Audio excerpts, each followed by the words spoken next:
I feel like when you don't gatekeep things, you're retroactively starting the beginning of the end of your community, hobby, whatever you want to label it.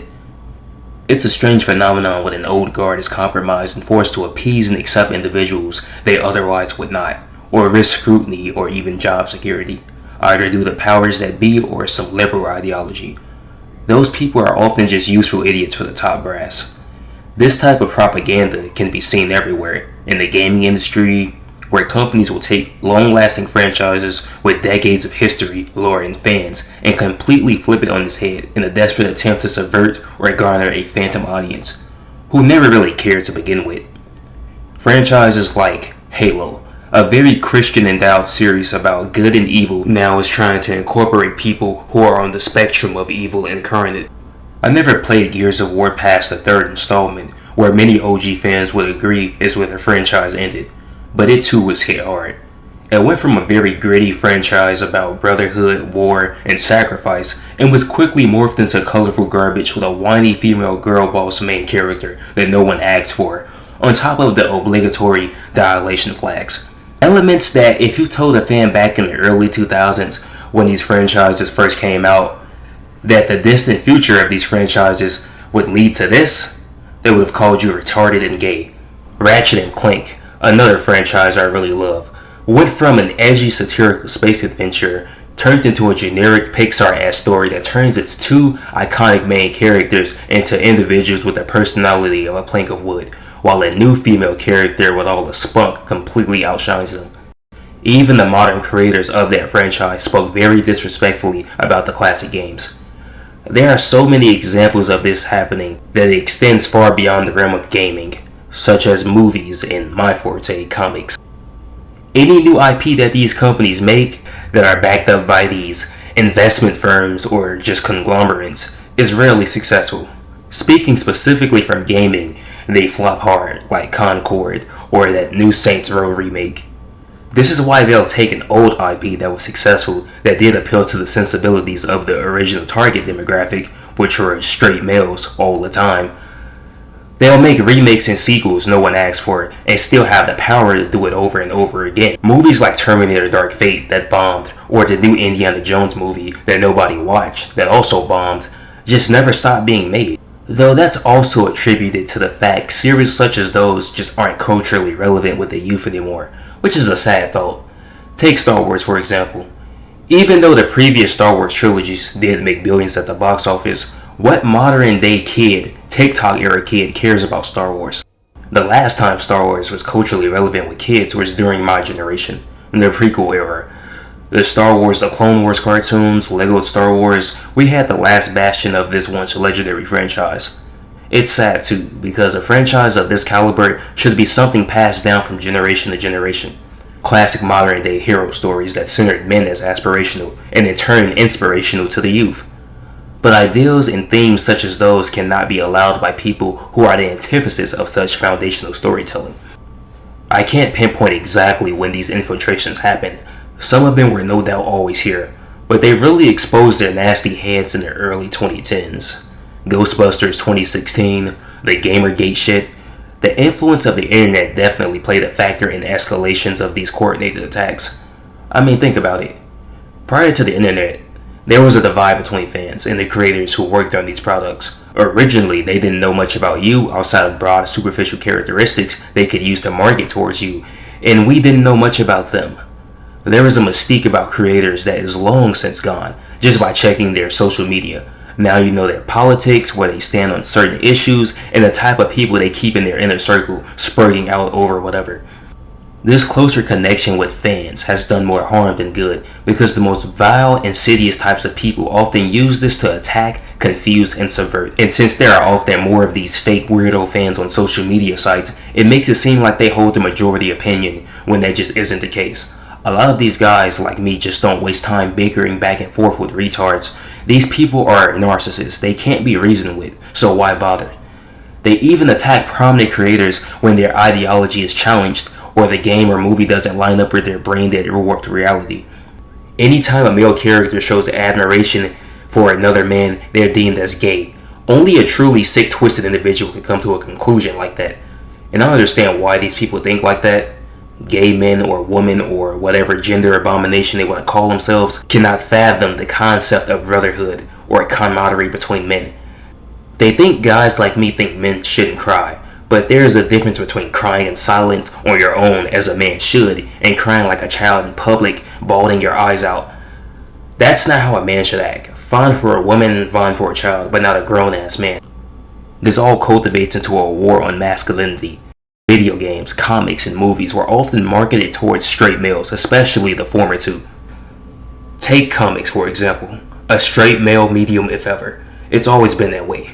Muscular, badass dudes who persevere against all odds, hot, attractive women on the backdrop of any fictional setting. Tailor-made specifically for guys like me. And yes, I'm aware girls have always read comics too, but most girls only read a few comics as children and you typically grow out of it. Yes, some males do that too, but a considerable amount of males are fans till the day they die, compared to most women, and specifically talking about Marvel and DC stuff. If a woman is a fan of anything pertaining to that, it's usually because they were fans of the movies, not reading the comics when it was considered uncool from the mainstream public. But much like the film industry, the comic industry was also compromised by these types of people who were never fans, perfectly installed into place to further push societal decay. Seemingly out of nowhere, the most vile people corrupted the industry and divided and attacked the longtime fans and readers, leading to a slew of mishaps and strange anomalies.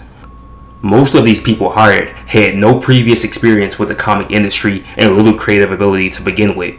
They were specifically installed for that reason on top of their ideology. They had zero understanding of how to properly do the craft, which in turn started the infighting for longtime fans who didn't understand the craft and the disgusting infiltrators who were really just opportunists. Fighting the patriarchy on a market that is catered towards men. Real genius. These people that infiltrated had no ties to the old guard, and when push came to shove, they ultimately made a once thriving industry for decades collapse, which is now only held together by two big conglomerates. The indie space, though a lot more broad, suffers from a lot of the same issues. It's harder to infiltrate an entire indie space, as given the name you can be independent and never have to cross paths with these parasites, but certain publishers like IDW made it a goal in their company to try and appease Twitter weirdos with transgender Transformer comics. And yes, it's as retarded as it sounds, and it has nothing to do with the series we once all knew and loved. And more prominent companies like Image have long since been compromised. Companies or brands like this, if you show even the slightest bit of conservative or non-political correct values, you are not allowed to publish or even work with them. And the ones that do hold values like that are forced to stay silent and simply lack a backbone and have ultimately become complacent. These people are all about art being an expressive and political medium till it's time to express their own thoughts. Funny how that works. I once tried to submit my own comic to a publisher that was rejected, and I even still have the email. It's pretty funny looking back because even though I knew why it was rejected, the editor who reviewed my comic liked my work, told me I had a great voice, but it didn't fit with the current lineup, which really just meant it was too politically incorrect.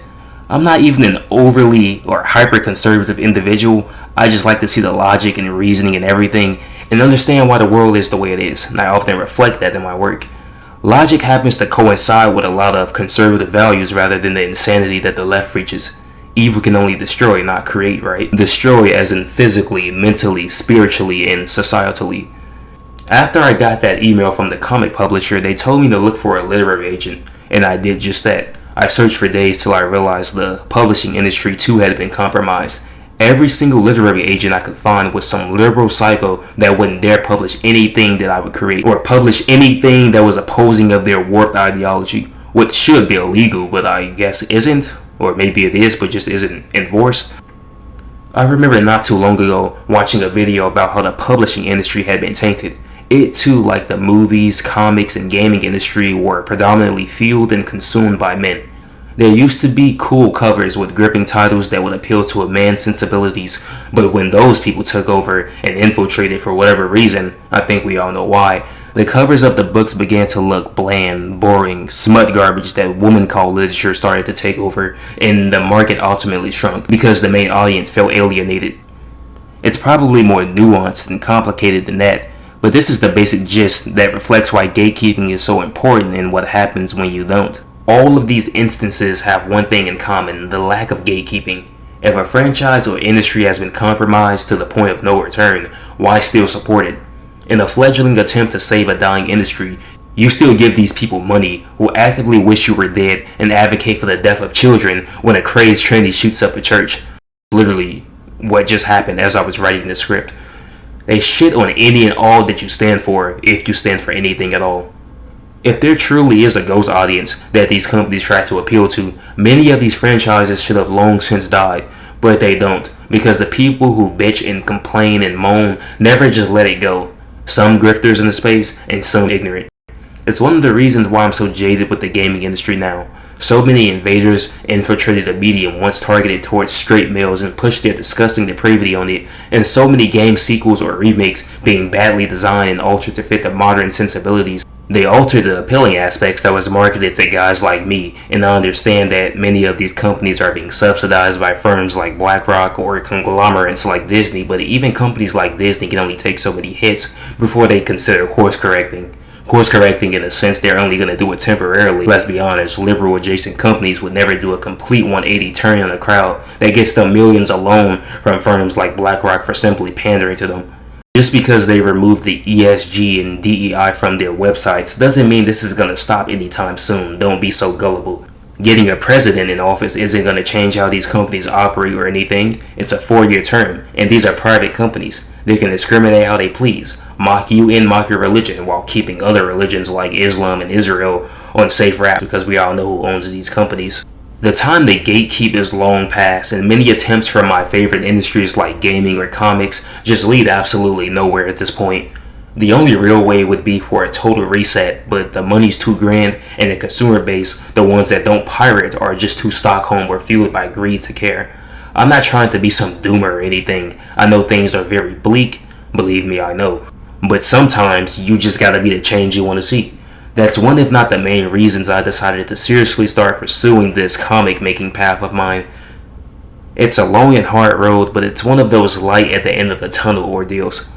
I want to bring back the old sensibilities, before things were sissified, when American political incorrectness was still allowed, and you didn't have to lose your job over it. Back when shows like Mad TV could exist. Ironically, a lot of those guys from that show got blacklisted from the industry for being just that. Before companies became autonomous machines, mass producing and bastardizing classics, desperately trying to appeal to everyone while failing to appeal to anyone or alienating old fans in the process. Because if there's one thing that's true about life, you can't please everyone, so why bother? Well, besides the BlackRock money.